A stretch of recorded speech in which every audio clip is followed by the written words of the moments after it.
មករងទៀតហើយនិយាយទៅឲ្យតែមានបងប្អូនយើងក្នុងភូមិការគឺតែងតែខ្ញុំ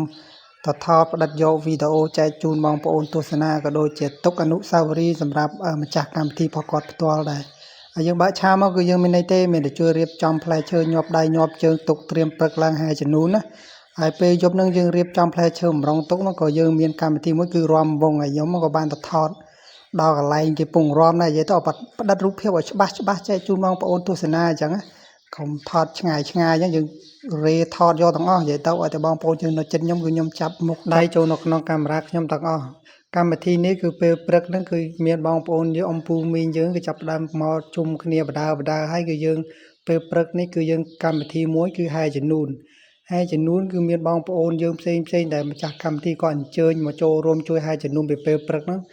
គឺមានបងប្អូនយើងច្រើនតែតែងខ្លួនបានស្អាតណាបងប្អូនហ្នឹងមើលទៅក្នុងវីដេអូដឹងហើយនិយាយទៅបងប្អូននៅក្នុងភូមិនេះគឺភាគច្រើនមិនថាក្មេងមិនថាចាស់គឺស្អាតដែរដូចក្នុងវីដេអូអញ្ចឹង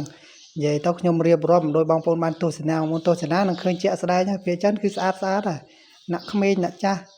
មនុស្សធំមនុស្សតូចឯងគឺអូហូយមើលទៅគឺថាពេញផ្នែកតែម្ដងខ្ញុំអ្នកបញ្ចូលសម្លេងក៏មានអារម្មណ៍ថារំភើបអីបញ្ចូលគឺថានិយាយសឹងតែមិនចង់តន់អញ្ចឹង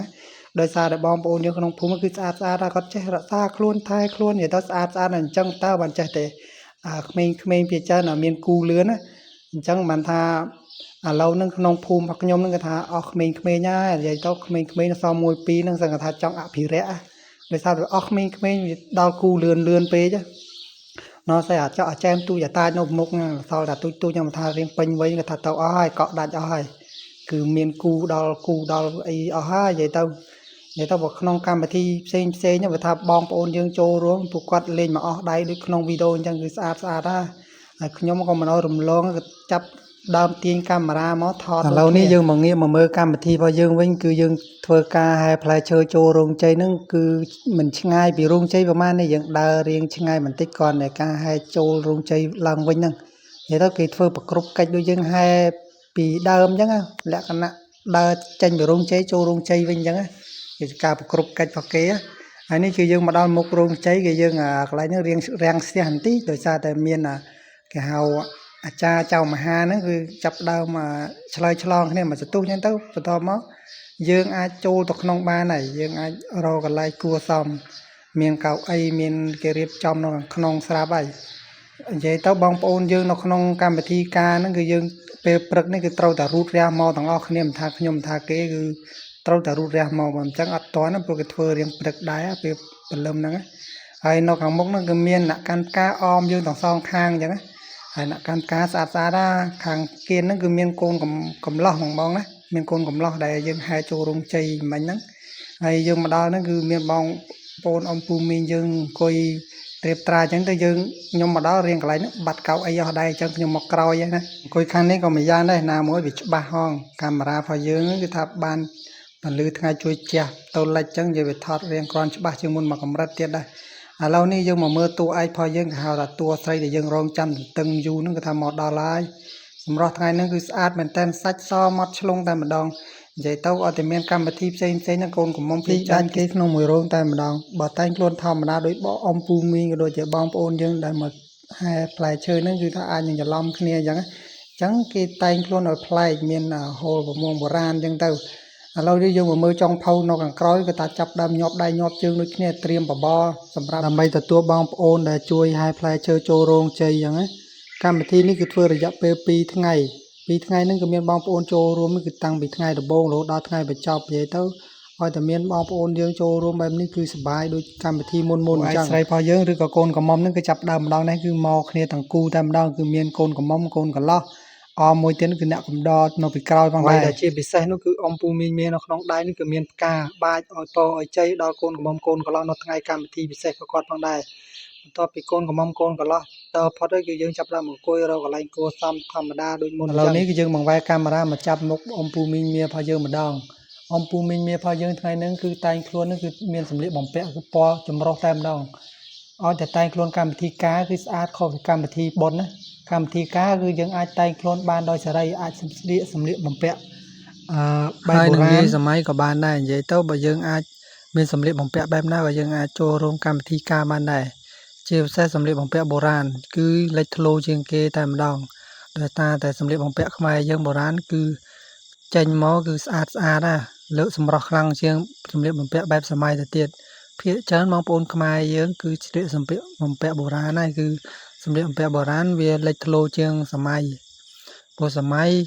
បច្ចុប្បន្នក៏គេអាចស្លៀកពាក់បានដែរតែគេពេញនិយមជាងគេគឺបុរាណចំពោះការផលិតវីដេអូរបស់ខ្ញុំនេះគឺខ្ញុំថតកាត់ទេបើសិនណាយើងថតពេញគឺមានរយៈពេលយូរនាទីអញ្ចឹងហើយគឺខ្ញុំថតចោះក្នុងរយៈពេល2ថ្ងៃគឺមានអីខ្លះអញ្ចឹងរៀបរាប់ចោះឲ្យបងប្អូនបានទស្សនាអញ្ចឹងឥឡូវយើងមកមើលការរាំច្រៀងក៏ដូចជារៀបរាប់ផ្លែឈើរហូតអានេះគឺគេហៅថាលក្ខណៈបែបរាំកាត់ផ្លែឈើគឺក៏ម្យ៉ាងទៀតអាចនិយាយបានថាគឺជាការច្រៀងរៀបរាប់ផ្លែឈើការរៀបរាប់ផ្លែឈើនេះគឺអ្នកច្រៀងគឺមានភាពស៊ីចង្វាក់ពាក្យសម្ដីមែនតើដោយសារតែការច្រៀងរបស់គេហើយនឹងពីរោះខ្លាំងមែនតើសូម្បីតែខ្ញុំក៏ដូចជាលោកមេបាចៅមហាតាំងប្រុសស្រីក៏ស្ដាប់ទៅក៏ពីរោះដូចគ្នាដែរឥឡូវយើងងាកមកមើលកម្មវិធីរបស់យើងពេលព្រឹកគឺមិនបាននៅយូរប្រហែលទេគឺចប់ហើយឥឡូវយើងក៏ចាប់ផ្ដើមមករៀបចំហូបបបរដែលខាងចុងភៅរៀបទុកដាក់ឲ្យយើងក្នុងការរៀបចំបបរនេះគឺខាងចុងភៅធ្វើឆ្ងាញ់មែនតើអរគុណទៅដល់ខាងចុងភៅដែលបានធ្វើម្ហូបឆ្ងាញ់អញ្ចឹងរីឯម្ដាយកូនកំមុំកូនខ្លះក៏មិនទៅណាចោលភ្ញៀវកិត្តិយសដែរងាកមកមើលកម្មវិធីរបស់យើងបន្ទាប់នេះគឺពេលល្ងាចកម្មវិធីពេលល្ងាចក៏មិនខុសពីកម្មវិធីពេលព្រឹកប្រហែលដែរគឺយើងរៀបចំតែងខ្លួនធ្វើដំណើរទៅហូបភោជនីយអាហារបន្តទៀតនៅពេលល្ងាចហើយមានភ្ញៀវកិត្តិយសយើងគឺចាប់ផ្ដើមចូលមកបដានិយាយបន្តុកដែលរៀបចំចាំទទួលភ្ញៀវគឺច្រើនមែនតើមិនដឹងប្រហែលតុកឯងភ្ញៀវមិនដឹងមកពីណាមកពីណីនិយាយទៅច្រើនក៏ខ្ញុំមើលសឹងថាមើលមិនអស់ច្រើនពេកភ្ញៀវនឹងមកពីណាហើយម្ដាយកូនកំឡោះឬក៏ម្ដាយកូនកំមុំក៏មានភាពញញើមរីករាយទទួលភ្ញៀវរហូតមិនមានលក្ខណៈអាការៈខឹងសម្បាឬក៏អីដែរប្រកម្មវិធីរបស់គាត់គឺគាត់នៅតែសប្បាយរីករាយទៅបីរៀងនឿយហត់បន្តិចមែនតែនៅតែសប្បាយចិត្តហើយភ្ញៀវកិត្តិយសរបស់យើងក៏នៅតែបន្តមកហើយចុងភៅក៏នៅតែមមាញឹកនិយាយទៅមមាញឹកគ្រប់គ្នាជាពិសេសម្ចាស់កម្មវិធីផ្ទាល់តែម្ដងគឺថ្ងៃហ្នឹងគឺដឹងតែរវល់ខ្លាំងតិចហើយបងប្អូនយើងក៏តែងខ្លួនបានស្អាតចូលរួមដូចគ្នានិយាយទៅពួកគាត់